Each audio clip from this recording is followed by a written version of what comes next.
نائب وزیر اعظم آئے دبئی کے، بھائی وہ پرائم منسٹر ہاؤس پہنچے، آرمی چیف بھی پہنچ گئے. بھائی مجھے بتائیں نریندر مودی کے ساتھ کون سا آرمی چیف اس وقت یونیفارم میں ہے؟ مجھے بتا دیجئے. شاید میرا خیال ہے ان کی اکانومی بہت کمزور ہو گئی ہے نریندر مودی کی، تب آئیں گے. مجھے بتائیے گا ان کا جی ڈی پی کم ہو گیا، ان کا پر کیپٹا انکم کم ہو گئی، کیا ہے؟ ہماری پریورٹیز دیکھ لیں. آج ہم نے ساری انرجی ویسٹ کی اڈیالہ جیل کے باہر. عمران خان صاحب کی بہنیں، کچھ رفقا کار تھے، ٹوٹل 12 افراد کے نام تھے، کسی کی بھی نہیں ملاقات کرائی، کسی کی بھی. ہاں سلمان صفدر صاحب کی ملاقات ضرور ہو گئی کیونکہ سپریم کورٹ کے چیف جسٹس صاحب کا حکم تھا. 1 گھنٹے کی ملاقات کا کہا تھا، 40 منٹ ہو گئی. ہماری پریورٹیز یہ بنی ہوئی اس ٹائم، اور یہ تکلیف اور اذیت والی بات ہے. میرا جہاں تک خیال ہے کہ ان پریورٹیز کو اگر دیکھیں نا تو ہمیں بہت اچھے سے پتا ہوگا کہ ہم اگلے 5 سال میں کہاں جا کر کھڑے ہیں. ہاں زبانی جمع خرچ اپنی جگہ پر تھوڑا سا احساس ضرور ہوا ہے. اور ایک خبر یہ بھی ہے کہ جناب 2 دن سے باقاعدہ طور پر رانا ثناء اللہ صاحب کو یہ اہم ترین ٹارگٹ ملا ہے. سب سے پہلے انہوں نے آغاز کیا جی نہروں کے معاملے میں شرجیل نام میمن سے گفتگو کرنے کا. پھر انہوں نے گفتگو کی جی ایاز لطیف پلیجو صاحب کانفرنس جماعت، اور جس وقت میں آپ سے بات کر رہا ہوں راشد سومرو صاحب جمعیت علماء اسلام، ان سے انہوں نے گفتگو کی کہ جناب مل کر بیٹھتے ہیں، نہروں کے پانی کے حوالے سے بات کرتے ہیں. وہ یہ نہیں بتا رہا کہ پنجاب کو سندھ سے ملانے والی سڑک پچھلے کتنے دنوں سے بند ہے. کسی کو اس سے کوئی غرض نہیں ہے شاید کہ یہ سڑک اگلے کتنے دن تک بند رہے گی. پنجاب اور سندھ کا باضابطہ رابطہ جو زمینی رابطہ ہے وہ مکمل طور پر منقطع ہے، اس طرف کوئی نہیں دیکھ رہا. لیکن بہرحال میں نے عالمی منظرنامے سے اس کو ریلیٹ کیا تو آپ کو بہت اچھے سے پتا ہوگا کہ ہمارا فوکس کدھر ہے اور ہماری پریورٹیز کدھر ہے. اور ادھر ہماری پریورٹیز کا عالم دیکھیں، ہم نے 3 کانگریس مین آئے تھے پچھلے ہفتے کو، تقریباً 10 دن پہلے. ہم نے زبردست قسم کا ان کو پروٹوکول دیا جی.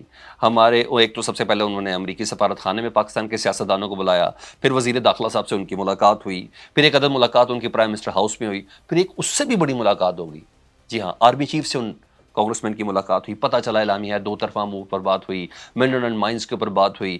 امریکہ پاکستان میں انویسٹمنٹ کے حوالے سے بڑی زبردست دیکھ رہا ہے. لیکن اس کی جو سربراہی کر رہے تھے نا، وہ کر رہے تھے جیک برگمین، یہ کانگریس کے رہنما ہے.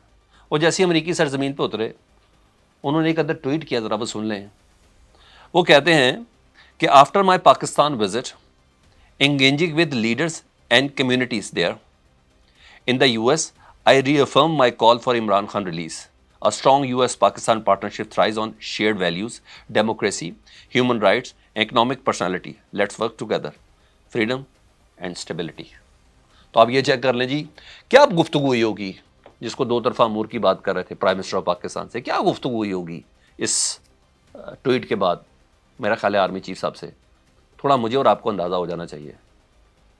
یہاں ہیں سر، ہم میڈیا پروجیکشن بھی دے رہے ہیں، ہم سب کچھ کر رہے ہیں، اور ادھر فلائی پاس بھی مل رہے ہیں. اپنے نائب صدر کو، امریکی نائب صدر کو انڈیا میں چھوڑ کر نریندر مودی، اکانومی ہے نا سر جی، پیسہ ہے نا سر جی، مضبوطی ہے نا سر، دنیا میں اس طریقے سے کام ہو رہا ہے. ایک خبر اور وہ آج کے کالم کے حوالے سے تھی، وہ تھی انصار عباسی صاحب کا کالم.